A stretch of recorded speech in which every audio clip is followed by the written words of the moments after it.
Este es el programa En Diálogo con los Medievales, preparado por el doctor Gonzalo Soto y por José Guillermo Ángel. Doctor Soto, ¿cómo le ha ido con estos calores? Que ahí vemos, los calores de Queta. Que empiezan a molestar sobre la ciudad, pero que también son necesarios. Hay un tema que a mí me ha llamado mucho la atención a lo largo de la Edad Media, y es el tema de las traducciones. Que de hecho pues van a llegar a Europa a través de los árabes, se van a perfeccionar en España, escuelas de traducción como la Escuela de Toledo, como la Escuela de Granada, los hermanos Tibón, que hacen un excelente trabajo, pero luego sufren, digamos, al llegar al latín, una serie también de mejoras en conceptos, Sí. Desde el punto de vista de que el traductor no busca exactamente lo que dice la otra persona, sino las mejores palabras con las que pudo decir lo que piensa. ¿Por qué no hablamos un poquito de las traducciones? A ver, comencemos diciendo un poco algo. Yo siempre que pienso en lo de la traducción, pienso en ese bello ensayo de Ortega y Gasset, Miseria y Esplendor de la traducción. Y también en una u otra forma pienso en lo que dice Paul Ricoeur, traducir es interpretar. Desde el primer ensayo de Ortega, muy bello, Ortega dice que la traducción es maravillosa, entre otras cosas porque al que no sabe determinada lengua o idioma, le permite, dijéramos, conocer en su propia lengua la riqueza cultural de esa otra lengua, y que en ese sentido, para uno conocer, pues pongo un ejemplo que no es de Ortega, pero para uno conocer ahora el Enuma Elis, sin saber, por ejemplo, sin saber escritura cuneiforme, y creo que es muy difícil, tú, Memo, y yo nos pondríamos a aprender escritura cuneiforme para el Enuma Elis o el Gilgamesh, pues es un esplendoroso don para uno poder leer en español y a través de un excelente traductor, por ejemplo Trota, el Enuma Elis o algún otro texto, sea del griego, sea del latín, sea del alemán. Haciendo una aclaración, que el Enuma Elis nos va a hablar de la creación del mundo realmente, que en un momento dado se presenta de una manera mucho más bella que la que se da en el Génesis. Claro, porque es la lucha entre Marduk y Tiamat. ¿Cómo no? Y luego de los miembros desparramados o despedazados de Tiamat aparece el mundo, y de la sangre de uno de los guerreros de Tiamat aparece el hombre. No cosmológica, sino antropocéntrica, dijéramos. ¿Cómo no? Entonces, en ese sentido, por ejemplo, para un medieval que solo hablaba latín y que el acceso al griego o al hebreo, por mencionar dos, o al árabe, las tres, dijéramos, grandes lenguas de la cultura medieval, pues era un esplendor poder leer en latín a Aristóteles, poder leer en latín a Platón, poder leer en latín el canon de Avicena, poder leer los comentarios de Averroes, etcétera, etcétera. A ver, antes de continuar, usted ha sido traductor de latín. Sí. Y de hecho tiene, ¿cuántos libros? ¿2, 3? 2 traducciones. Traducidos al latín. Antes de seguir con el cuento, ¿cuál es la metodología para enfrentar una lengua como el latín?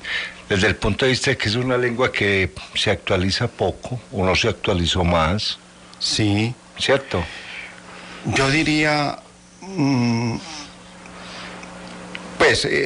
son experiencias muy personales, Yo creo que la primera condición es que el autor que uno está traduciendo, uno lo pueda de alguna manera, entre comillas, conocer, si no en su totalidad, por lo menos en el horizonte de comprensión en que escribió. Yo he traducido pues a Agustín y a Tomás. En ese sentido, no puede uno leer el texto aislado de lo otro que Agustín o Tomás ha producido. Entonces, como lo primero es, si bien el texto se sostiene en sí mismo, sin embargo esa autarquía del texto para mí como traductor debe estar en intertextualidad con otros textos o contemporáneos del momento en que Agustín escribió. Por ejemplo, el de Vita Beata uno lo tiene que leer en relación con el Contra Académicos, con los soliloquios y con otros textos como La inmortalidad del alma, que son, dijéramos, casi que elaborados en ese mismo momento. Pero también tiene que conocer las confesiones, tiene que conocer la ciudad de Dios, porque en una u otra forma esa, entre comillas, intertextualidad permite darle, si se puede decir así, más seguridad a determinadas, por ejemplo, la expresión agustiniana frui, gozar, con que termina el de Vita Beata. Si uno no sabe que en las confesiones él distingue muy claramente el uti, el usar, del frui, pues quedaría uno como traductor, dijera muy banalmente, haciendo la traducción. En segundo lugar, afortunadamente, desde el mundo medieval y pasando por la edición de los Maurinos eran los benedictinos del monasterio de San Mauro, e hicieron una obra, la tenemos aquí incluso en la biblioteca del Seminario Mayor, una obra, quizás la primera, con índice analítico, hecha a mano, pues sin los instrumentos informáticos de ahora. Entonces uno con esos índices analíticos, yo me valido por ejemplo mucho del de Maurinos, busco ánima, y entonces resulta que ánima en el de Vita Beata significa tal cosa, resulta que en el de Trinitate tiene más este matiz, resulta que en el de los soliloquios tiene más este matiz. Entonces esos índices analíticos a uno le han servido mucho. Ahora con los instrumentos informáticos, pues ya tenemos el índex tomísticus mejor, y están elaborando, sé yo, por ediciones en italiano de Agustín, todo el índex Augustinus, para que de alguna manera esos índices analíticos hechos a mano, ahora con los instrumentos de la cibernética y de la informática, pues se refuercen. Entonces, otra regla que yo he tenido es consultar mucho los índices analíticos, y se puede decir así, la historia de los matices de la categoría en el mismo Agustín. Y ahí me han servido mucho los Maurinos, como para tomar de Aquino, quien fue mi profesor, el padre Busa, un jesuita que ganó un premio en Oxford porque inventó eso, aplicarle la informática a los textos filosóficos. Los de Santo Tomás. De Santo Tomás en este caso, y crearon el premio Roberto Busa, para quien de alguna manera siga sobresaliendo en estos textos desde Oxford, que siempre ha sido, pues, en términos de griego y de latín, una editorial, pues la editorial osoniense, pues, como se dice en latín. Ahora, cuando se está traduciendo un texto, se confronta con otra traducción. Obviamente que uno también tiene, entre comillas, la ventaja de tener ante sí, pues uno no puede conocer todas las traducciones, pero uno tiene ante sí en español traducciones, por ejemplo, incluso del Siglo de Oro, del español del Siglo de Oro, o uno tiene traducciones, por ejemplo, de sacerdotes, o mejor, de la orden agustiniana, frailes de la orden agustiniana en español. Pues los agustinos tienen una cosa grandísima allá en el Escorial, excelentes traducciones. Entonces uno tiene ante sí también los antecesores en la traducción. Uno en esto no puede partir de cero, ni entre comillas decir que las demás traducciones son erradas o malas. Bueno, yo quería hacer este preámbulo para hacerle ya una pregunta. ¿Con qué confrontaban los medievales? Bueno, esa es una cosa interesante. Para no responder en forma general, vamos a tomar de Aquino. Tomás de Aquino no aprendió griego. Lo mismo dice San Agustín, aunque en algún programa dijimos que a un romano, profesor de retórica, en el Imperio Romano, en el siglo IV, V después de Cristo, que no hablara griego, a mí se me hace muy... Que además los maestros eran claro, especialmente griegos. y eran retóricos, y por lo tanto manejaban pues el griego y el latín como Pedro por su casa, y San Agustín hace muchos ejercicios etimológicos que esta palabra viene del griego, que en griego significa tal cosa, de modo que lo que él dice en las confesiones de no saber griego, no creo que haya que tomárselas al pie de la letra, sino que tal vez Agustín decía que él se sentía más cómodo leyendo, escribiendo y pensando en latín que leyendo, escribiendo y pensando en griego, y que en ese contexto la Eneida a él lo fascinaba mucho más que la Ilíada y que la... Como a Borges, pues. Eso, sí, sí. Bueno, Santo Tomás sí sabemos que no aprendió griego, pero entonces tenían las traducciones al latín precisamente de lo que tú has mencionado, la Escuela de Toledo, en donde de alguna manera había, dijéramos, árabes, judíos, españoles, latinos, pues que hablaban latín, y obviamente gente que conocía muy bien el griego. Entonces, claro, el chiste que le han contado más o menos a uno es que a Santo Tomás le pudo llegar una traducción del griego vía árabe, vía española, vía latín a él. O sea, 4 traducciones. Claro, claro. Y entonces, claro, lo hacen un poco como chiste. Lo cierto del caso es que Agustín, Santo Tomás, por ejemplo, no quiso manejar esas traducciones que venían de Toledo. Y tal vez porque podía poner entre paréntesis, a lo mejor allá hayan, dijéramos, hecho una intertextualidad entre el texto griego, el texto árabe, el traductor latino, pero que de alguna manera ya comenzaba a hablar español. Entonces le pidió a un hermano de la orden, pues a otro dominico, Guillermo de Moerbeke, que lo hemos mencionado, y si no lo mencionamos por primera vez, que le tradujera directamente del griego al latín, sin mediaciones de la Escuela de Toledo y sin mediaciones, dijéramos, entre comillas, árabes o españolizantes, o dijéramos desde la traducción que hacían en Toledo, no, que le tradujera directamente del texto griego. Ahora, si todo el medioevo es neoplatónico, cuando llega Aristóteles casi que es un enemigo público, pues, sí. ¿Cierto? Inocencio III, recordemos el programa, cuando Inocencio III, a través de Roberto de Cursó, le da, dijéramos, carta de ciudadanía a la Universidad de París, lo primero que hace Roberto de Cursó, como dijéramos, delegado papal en la nueva Universitas, es precisamente prohibir la lectura de Aristóteles, es decir, lectura en el sentido del legere latino, que no era la lectura privada, sino la exposición oral, lo que hoy podríamos llamar la clase ordinaria, que en inglés un poco aparece, lector, o en alemán, eso, en voz alta. Exacto.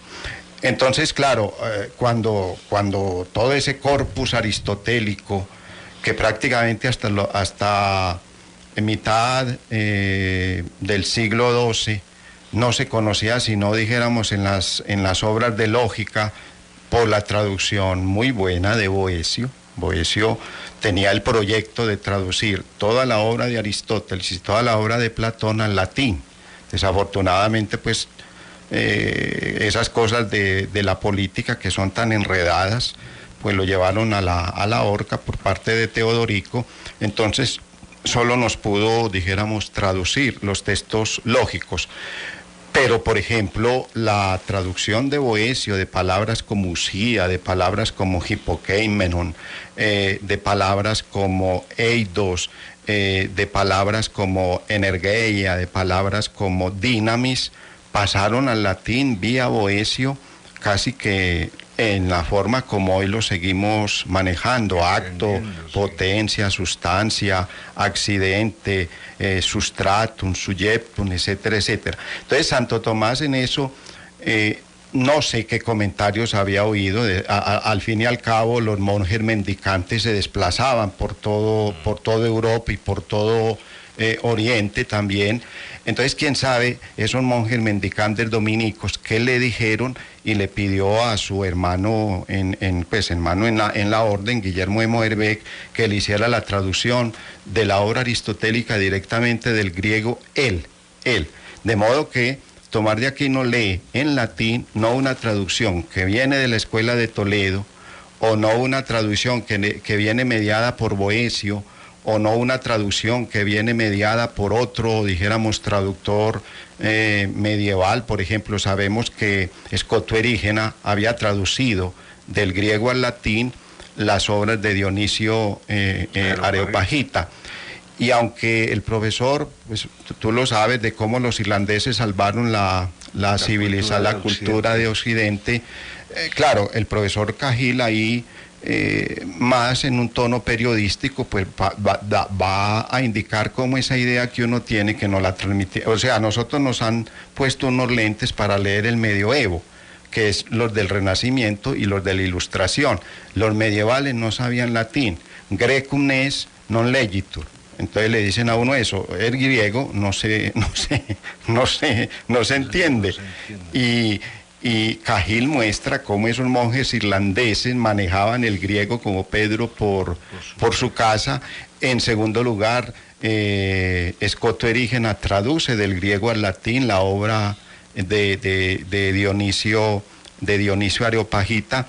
En la escuela de Chartres, Bernardo de Chartres dice que ellos, los medievales, son enanos comparados con los griegos, pero son enanos subidos sobre sus espaldas y por eso ven más que ellos. De modo que esas gafas que nos dejó el Renacimiento y esas gafas que nos dejó la Ilustración, los medievales no sabían hebreo, los medievales no sabían griego. El latín de los medievales es un latín macarrónico, pues casi que vulgar. Yo creo que no es que con seguridad mucho profesor medieval no sabía griego, como hoy muchos de nosotros no sabemos alemán o muchos de nosotros no sabemos inglés, pero de alguna manera uno como profesor, si le pregunta al colega que sabe alemán, hombre, decime una buena traducción del Ser y Tiempo de Heidegger, etcétera, etcétera. Entonces Tomás hizo eso. Y la traducción de Guillermo de Moerbek, por ejemplo, de la metafísica, en la edición trilingüe, lo dijimos en un programa, en la edición trilingüe de García Yebra, el gran traductor de Gredos, que tiene el texto griego de Becker, tiene el texto latino y tiene su propia traducción, pone el texto latino de Moerbek. De modo que si el profesor García Yebra pone el texto latino de la metafísica de Aristóteles, ese fue el texto latino que conoció Tomás, y por lo tanto, pues me parece que debe ser desde la autoridad de ese gran traductor que ha sido pues García Yebra, una buena puesta en escena de traducción. Entonces Tomás de Aquino sí tuvo muy en cuenta, dijéramos que le hicieran una edición crítica, si se puede decir así, y obviamente con seguridad él hablaba con su colega pues Guillermo de Moerbek, hombre, esta palabra ¿qué significa? ¿O por qué la has traducido así? ¿Eso de dónde viene? Etcétera, etcétera. Es un poco lo que uno también hace. Uno busca ediciones críticas hoy. Uno cuando va a hacer una investigación, pues no solo de doctorado, sino de cualquier curso, pues lo primero que uno hace es, hombre, ¿qué ediciones críticas hay? Y ediciones críticas son aquellas en que en una u otra forma el texto ya griego, ya latín, ya hebreo, tenga tal respaldo porque viene, por ejemplo, de una universidad como Oxford o de una universidad como Cambridge o la colección de Belles Lettres de Francia o los I Classici de Italia, y no se diga en alemán, pues que tienen ediciones también muy buenas. Yo hablo más de la parte, dijéramos, francesa e italiana. Uno siempre busca una edición crítica. A ver, doctor Soto, digamos que siendo volterianos, Voltaire podría haber dicho, que parte de esas traducciones se cristianizaron. Sí. Y que parte de esos textos se anularon para que no pasaran a la posteridad, precisamente en manos de los traductores. ¿Eso es factible o no es factible? Vea, yo aprendí de Paul Ricoeur, primero, traducir es interpretar. Entonces, quien traduce, interpreta. Y ahí está, dijéramos, lo esplendoroso, pero también lo miserable de la traducción. Porque, como decíamos con Ortega, es maravilloso poder leer yo el Enuma Elis ahora en español sin conocer la escritura para nada cuneiforme, pero con seguridad quien me hace la traducción tiene una precomprensión, incluso aunque se exponga objetivamente al texto, lograr la objetividad objetivamente, eso ningún traductor lo va a lograr nunca. Sí, traductores, traditores. Sí, pues. y los italianos han esbozado eso, traductores, traditores. Esa es la miseria de la traducción. Toda traducción es una interpretación.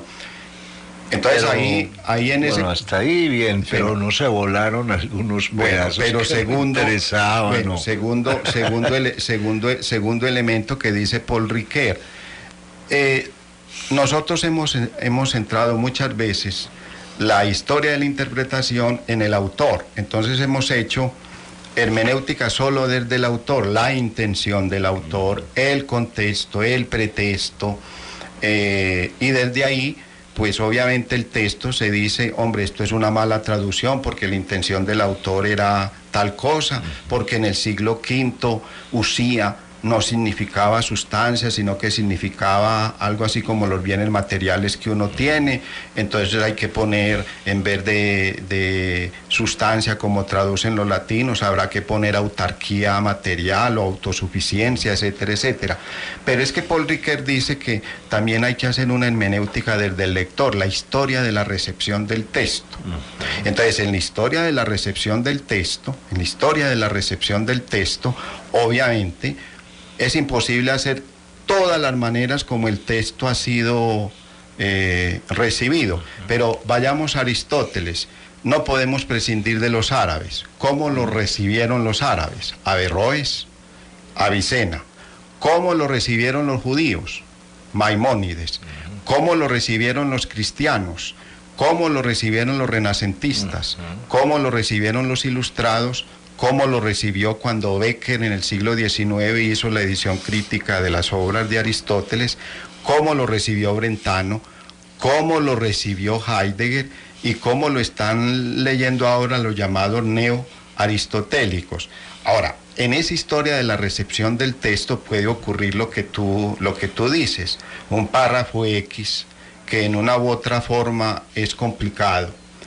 Y pongamos, para decirlo en términos cristianos, hombre, esto anula la providencia divina. Entonces anulemos lo de la traducción. Y anulémoslo incluso del manuscrito, entre comillas, la edición Princeps en el manuscrito. Claro. Eso se puede. Y Humberto Eco ha jugado mucho con eso que hemos llamado aquí los palimpsestos, como sobre un mismo manuscrito se escribían hasta tres frases. Eso forma parte de la historia de la recepción del texto. En ese sentido, me parece a mí, y desde Paul Ricoeur, que las gafas ilustradas también hay que ponerlas en paréntesis. No hay una objetividad del traductor, porque incluso en el texto Pensar la Biblia cita un texto de Freud. Hay tres maneras de en una u otra forma, dijéramos, ante un problema en la traducción, hay tres formas de obviar el problema. Primero, no traducir la frase. Segundo, sacarla del texto. Sí, del texto. Y tercera, traducirla de modo que no entre en conflicto con lo anterior. Entonces, en ese contexto, pero eso forma parte de la historia de la recepción del texto. Eso que le han dicho a uno que el traductor es neutral, como le han dicho a uno que el científico es neutral y que de la misma manera que el científico solo se interesa en las leyes de la gravedad, etcétera, y que por lo tanto es neutral.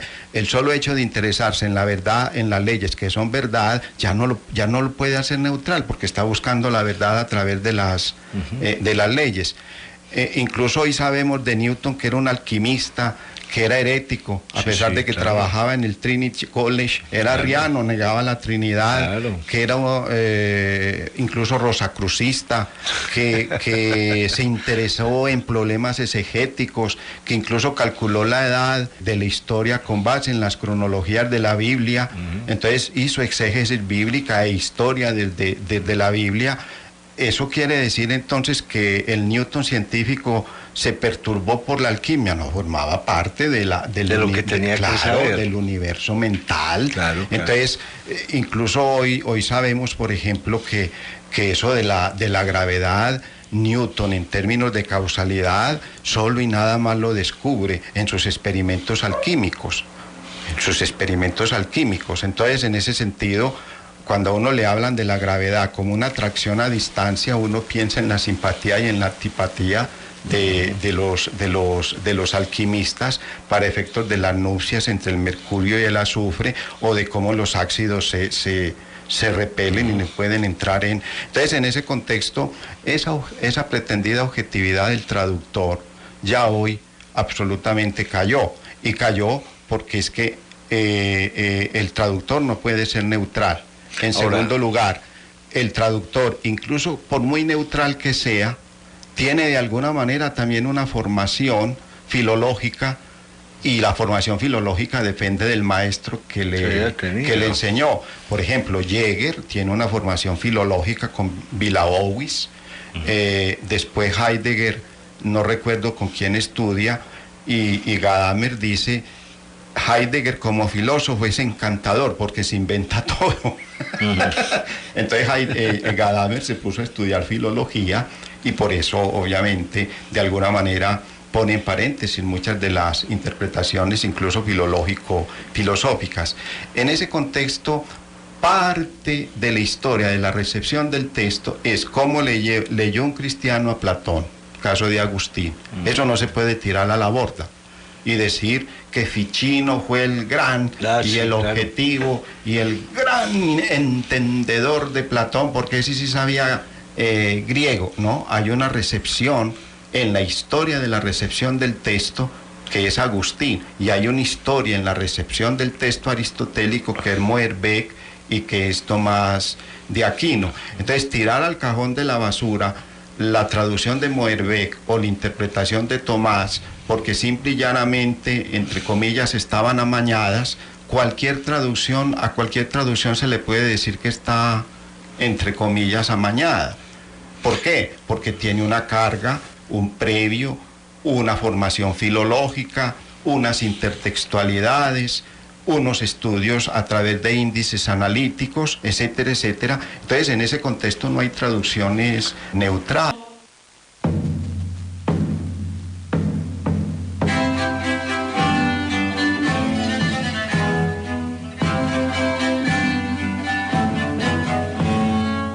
En Radio Bolivariana, el doctor Gonzalo Soto Posada y el profesor José Guillermo Ángel están presentando En diálogo con los medievales.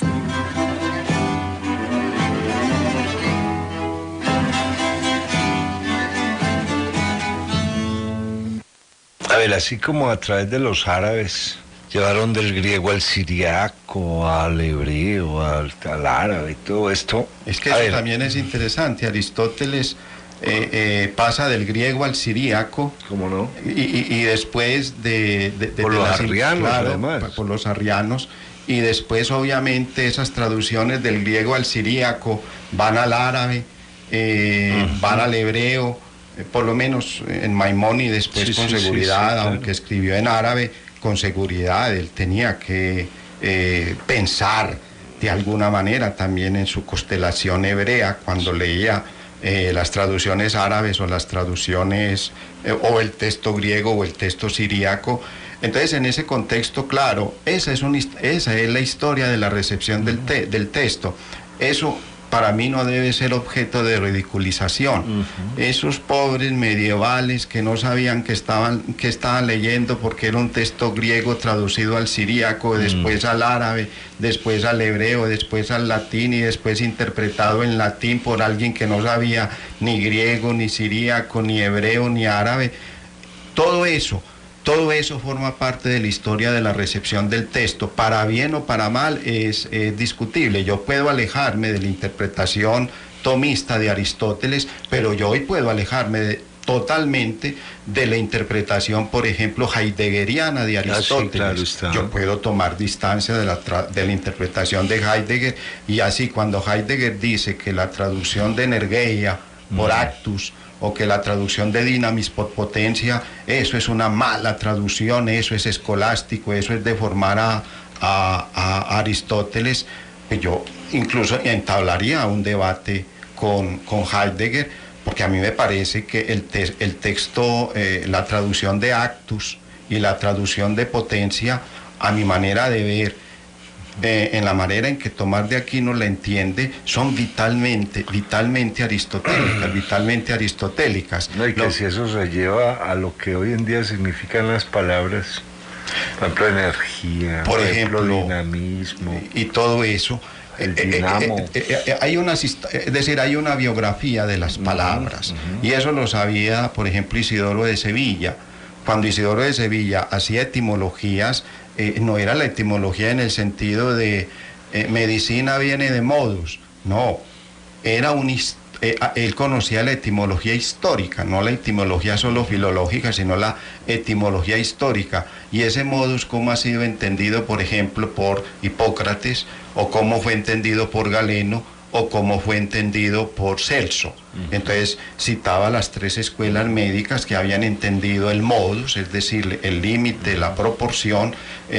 Por ejemplo, el modus para Hipócrates era la proporción entre los humores, lo mismo para Galeno. Pero en otras escuelas, dice Isidoro, hay una biografía de la palabra en donde modus no remite a límite ni a proporción, sino que modus remite sobre todo a la manera de curar. Una misma expresión. Que de modus, alguna forma llegó así hasta nosotros. Claro, una misma traducción, modus como límite, muchos pueden interpretarla como modo de curar. Entonces, en ese contexto, por ejemplo, yo le puedo discutir a Isidoro de Sevilla sus etimologías, pero eso forma parte de la historia de la etimología claro. de la palabra. Yo no puedo, pues un poco lo que hemos intentado en estos diálogos, Memo y yo, no es decir que los ilustrados no tienen sentido cuando hablan de la Edad Media como tinieblas, pero no siempre uno se puede nada más poner esas gafas para leer el medioevo.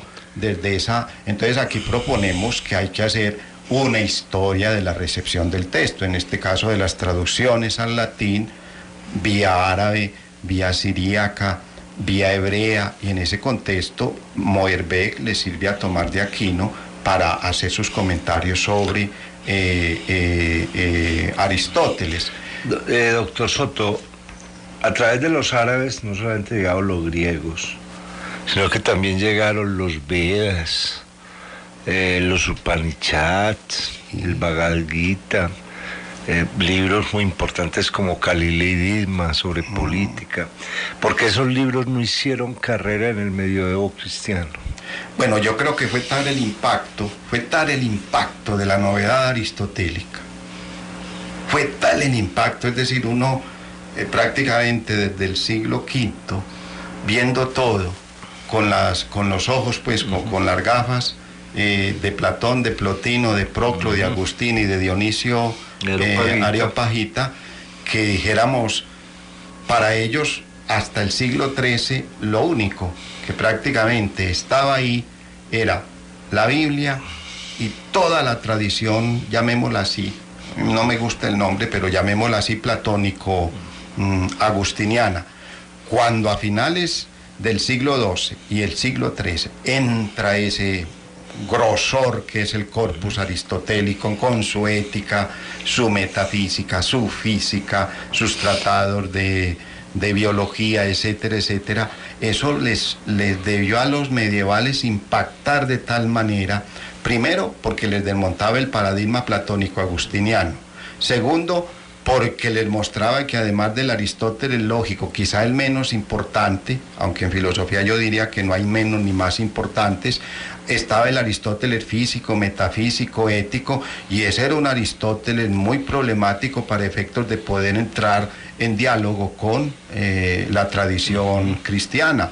Entonces, es tal el impacto de esa novedad aristotélica que yo creo que el mundo de las mil y una noches, el mundo, dijéramos, hindú, el mundo, dijéramos, de Zoroastro, etcétera, etcétera, aunque claro, Zoroastro había entrado vía maniquea, fue prácticamente ignorado. Ahora, en interpretaciones del conde Lucanor, los célebres cuentos pues del conde Lucanor, que además traduce Khalil Din. Claro, ¿no? Que traduce Khalil Din.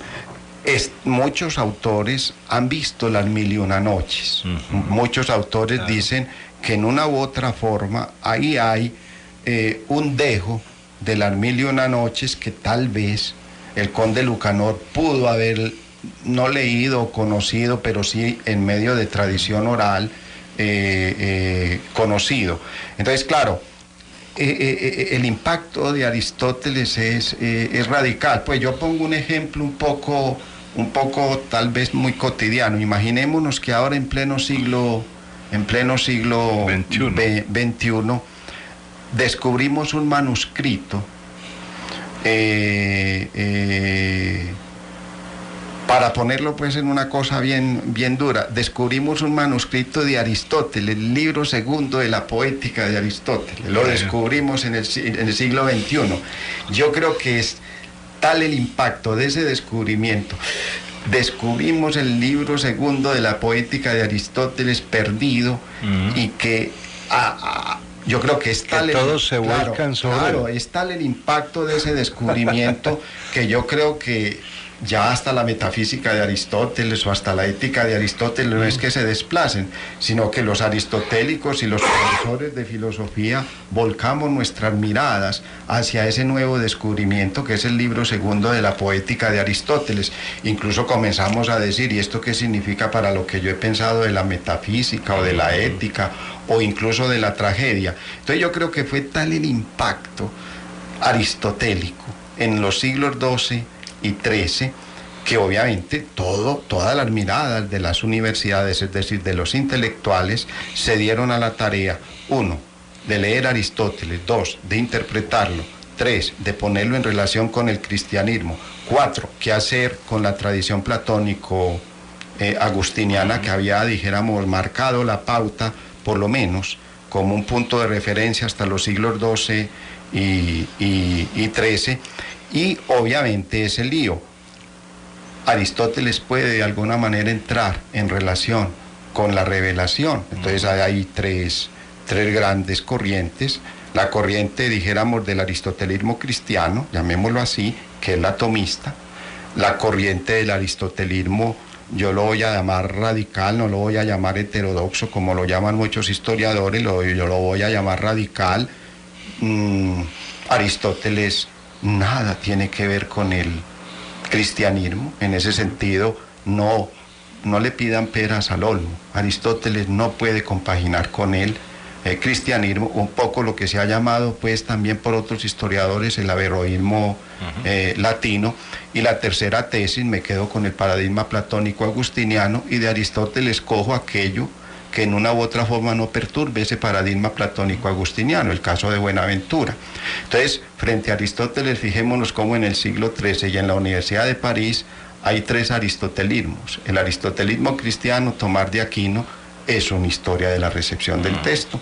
El aristotelismo, llamémoslo así, radical, yo no tengo que leer en Aristóteles problemas bíblicos ni problemas exegéticos, me quedo con el Aristóteles dijéramos en su aristotelismo, y dijéramos el paradigma agustiniano, que de alguna manera aprovechaba elementos de la novedad de Aristóteles, pero sin renunciar al paradigma agustiniano, el caso de Buenaventura. Entonces Buenaventura conoce a Aristóteles, pero el uso que Buenaventura hace de Aristóteles es muy limitado, porque él sigue creyendo que el paradigma platónico agustiniano es dijéramos, de una vitalidad en términos de comprensión de lo griego y en términos de comprensión de lo cristiano, que Aristóteles puede entrar, pero no tiene que entrar. Bueno, a ver, dentro de la historia de Avicena, se cuenta tanto en la biografía que escribe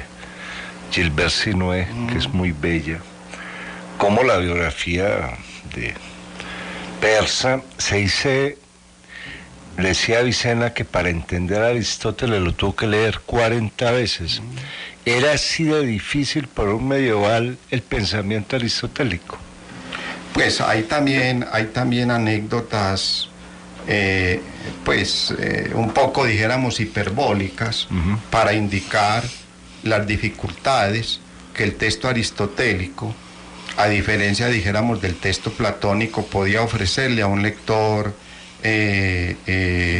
medieval. Por ejemplo, el texto de la metafísica, yo creo que incluso hoy en día es un texto que a cualquier aristotélico siempre lo pone a meditar, y siempre lo pone, dijéramos, a pensar, y muchas veces a dónde está, por ejemplo, apuntando el motor inmóvil, o a dónde está apuntando la tesis de las causas primeras y de los fundamentos, o porque Aristóteles lee lo que hoy llamamos presocráticos de una manera y no de otra. Entonces, claro, un texto como el de la metafísica de Aristóteles es un texto para un medieval, dijéramos, que incita, provoca más de una lectura para efectos de su comprensión. Pero bueno, yo creo que todo texto, pues por decir alguna cosa, un texto tan entre comillas diáfano como la María, para mí también es un texto difícil de manejar, o difícil de cualquier cosa. Todo texto siempre es un enigma. Pero no sería de pronto, doctor Soto, por lo que todos los neoplatónicos pues eran idealistas. Sí, llamémoslos así, aunque, bueno, sobre eso podíamos pero discutir de alguna forma, o perfeccionistas, como lo queramos llamar, y llega Aristóteles y quiebra ese modelo. Sí, pero por ejemplo, yo estoy pensando en la interpretación de Jäger de cómo hubo un Aristóteles platónico, que incluso escribió en diálogos, y que hace de la filosofía un protréptico, es decir, la filosofía es una iniciación, la filosofía es una invitación, la filosofía es una exhortación a una forma de vivir, a una forma de conocer, un poco la tradición órfico-pitagórico-platónica. Entonces también, por ejemplo, la historia del platonismo, hubo un Aristóteles platónico que escribió incluso diálogos, y que Jäger lo ha recuperado. Eso ha sido muy discutido incluso por lectores posteriores. Ahora, ¿de dónde ha surgido ese Aristóteles platónico? Pues de los fragmentos que logró recuperar Jäger vía textos griegos, o vía, dijéramos, informaciones de Cicerón, o informaciones de Diógenes Laercio, o alguna otra cosa. Entonces, en ese contexto, la relación platonismo-aristotelismo es muy rica en términos de la recepción de esa relación. Por ejemplo, Plotino era de la idea y Proclo era de la idea de que Platón y Aristóteles decían lo mismo. En ese sentido podían ponerse perfectamente de acuerdo. Boecio intentaba con la traducción decir lo mismo. En el siglo XIII, leer a Aristóteles y compararlo con la tradición platónico-agustiniana era eso, era un naturalismo, era, dijéramos, un deseo de demostración, un deseo de observación, un deseo en una u otra forma de probar, demostrar, dar razones, dar cuenta, que de alguna manera, entre comillas, asfixiaba la espiritualidad del platonismo, que era la filosofía como conversión, la filosofía como forma de vida, la filosofía como epimeleia, pues como como cuidado. Entonces, claro, eso impactó mucho, lo que tú dices, impactó mucho el Aristóteles, entre comillas, naturalista, confrontado con el Platón y el Agustín, dijéramos, del cuidado de sí, de la filosofía como un ascenso, de la filosofía como una conversión. Entonces, claro, lo que tú planteas de la relación platonismo-aristotelismo en el mundo medieval sigue siendo hoy muy problemático. ¿Qué relación hay entre Platón y Aristóteles? Porque es que Aristóteles estuvo 20 años en la academia. Pues eso no puede pasar, claro, desapercibido. Y en segundo lugar, yo a veces me atrevo a decir que las críticas de Aristóteles a Platón no es una inversión del platonismo, sino simple y llanamente una, entre comillas, resemantización de categorías platónicas para efectos, obviamente, de pensar en esos problemas que Platón le había dejado a la filosofía. Ese es un buen lío, como el aristotelismo y el platonismo en el mundo medieval siempre fueron vistos como posibilidades de conciliación o irreconciliables, el caso de Buenaventura. A ver, ya para que concluyamos y que estamos hablando de Aristóteles, cómo llega Aristóteles traducido, el medioevo crea un término muy interesante, limbo. Y de alguna manera el pobre Aristóteles va a dar al limbo. ¿Cómo se entendería eso que es el limbo? Bueno, parece que la categoría de limbo fue creada por Agustín. Ajá. Pues yo ahí solo estoy citando autoridades que he leído. San Agustín estaba muy afectado por el pecado original. Él pensaba que todos nacemos con pecado, dijéramos, original, que esa mancha en una u otra forma es una herencia de la humanidad. Entonces, claro, quien muere sin bautizarse no ha absuelto esa mancha, entonces no puede ir al cielo porque tiene la mancha del pecado original, no puede ir al infierno porque no ha hecho uso de la libertad, claro. Entonces tiene que ir a una cosa que ni es ni el cielo ni el infierno, y lo llamó limbo. Bueno, obviamente que en muchas recepciones del texto aristotélico, Aristóteles fue mandado al limbo. Es el caso de Roberto Courson, cuando prohíbe la lectura de Aristóteles y que se enseña Aristóteles en la Universidad de París. Luego, en 1277, las condenas radicales al aristotelismo, que yo he llamado aquí radical,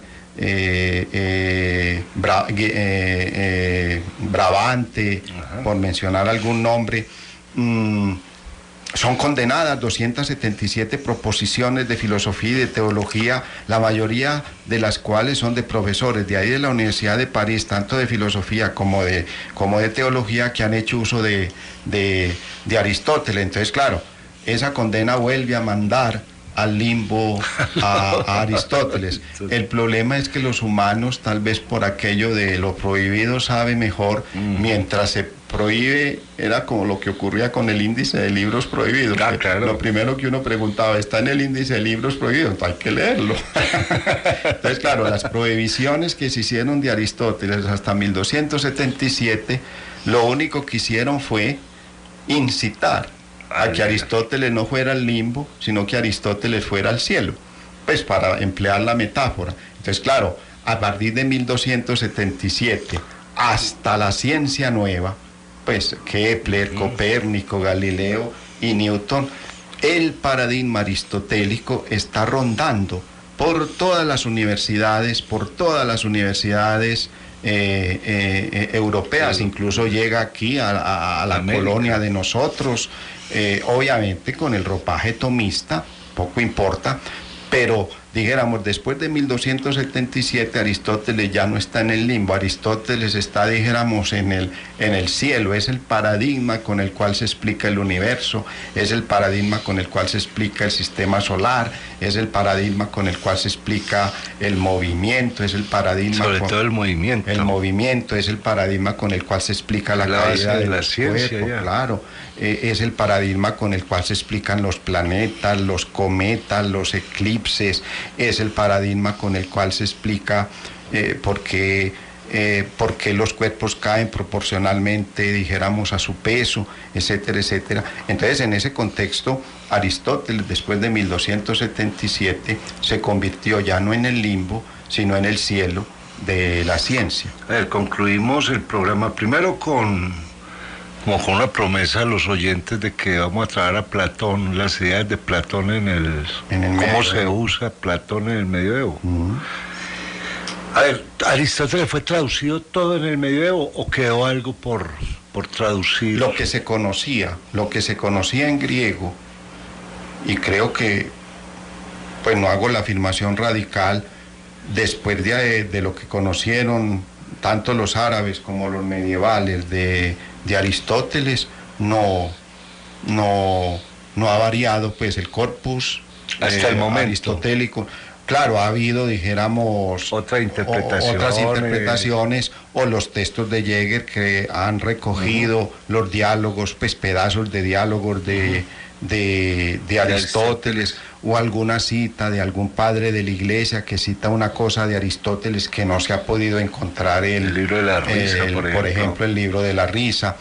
Pero así una novedad que de tal manera que haya roto lo que los medievales conocieron del griego al latín de Aristóteles, no ha ocurrido, y a pesar pues del método histórico crítico, del manejo filológico de los manuscritos, de las ediciones críticas, etcétera, etcétera, no, prácticamente el corpus aristotélico que conoce Tomás de Aquino es el corpus aristotélico que nosotros conocemos. Muchas gracias, doctor Soto. Bueno, Memo, hasta muchas el gracias. Próximo programa.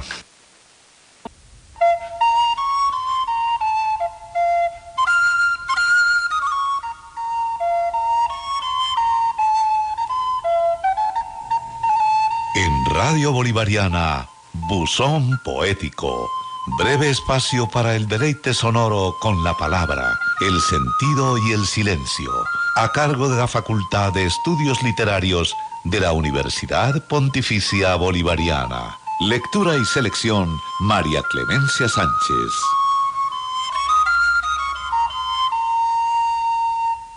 Invitamos hoy a Buzón Poético a Tomás Segovia, poeta, narrador y ensayista español, nacido en Valencia el 21 de mayo de 1927. Se nacionalizó mexicano luego de su exilio al finalizar la guerra civil en su país en 1939. Había vivido ya antes en Francia y Marruecos en los años de su niñez. Estudió Filosofía y Letras en la Universidad Nacional Autónoma de México y se dedicaría luego de su graduación a la enseñanza de la lengua francesa. Fue profesor titular de la UNAM y profesor invitado de la Universidad de Princeton en New Jersey. Tomás Segovia hace parte de la segunda generación de poetas y escritores españoles que se exiliaron en México tras el triunfo de las fuerzas nacionalistas de la Falange. A esta generación, que llega siendo muy joven aún a México, pertenecen también, entre otros, Nuria Párez y Manuel Durán. De los libros de poesía de Tomás Segovia destacamos La Luz Provisional, 1950, Apariciones, 1957, Cuaderno del Nómada, 1978, Lapso, 1986, Fiel Imagen, 1996 y Sonetos Votivos, 2007.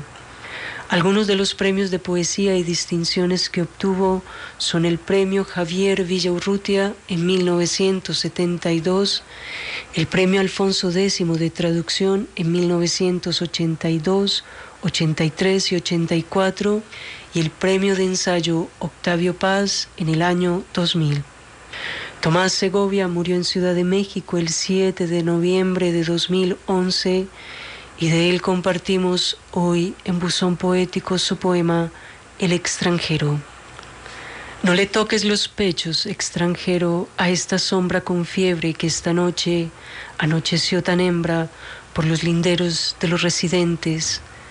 Todo el verano es de ellos, escúchalos dichosamente extraviados, sin saber cómo hacer para entender bajo sus propias voces este lamento de la plenitud que tan claro se oye en tu silencio, y tienes que vagar a solas por las quietas afueras de tu fiesta y poner solo ecos distantes en tu ramo nocturno, en la sombra cortado, y bañarte tan solo en murmullos de espumas.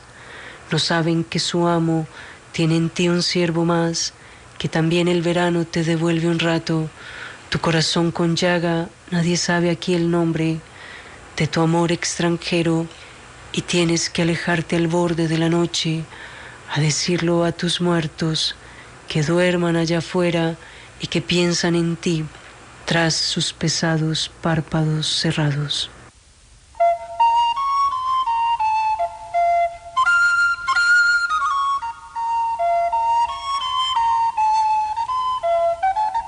En Radio Bolivariana, Buzón Poético, breve espacio para el deleite sonoro con la palabra, el sentido y el silencio, a cargo de la Facultad de Estudios Literarios de la Universidad Pontificia Bolivariana. Lectura y selección, María Clemencia Sánchez.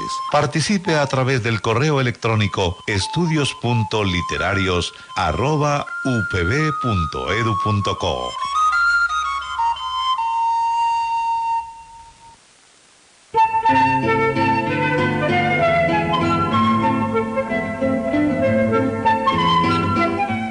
Bolivariana FM 92.4 MHz.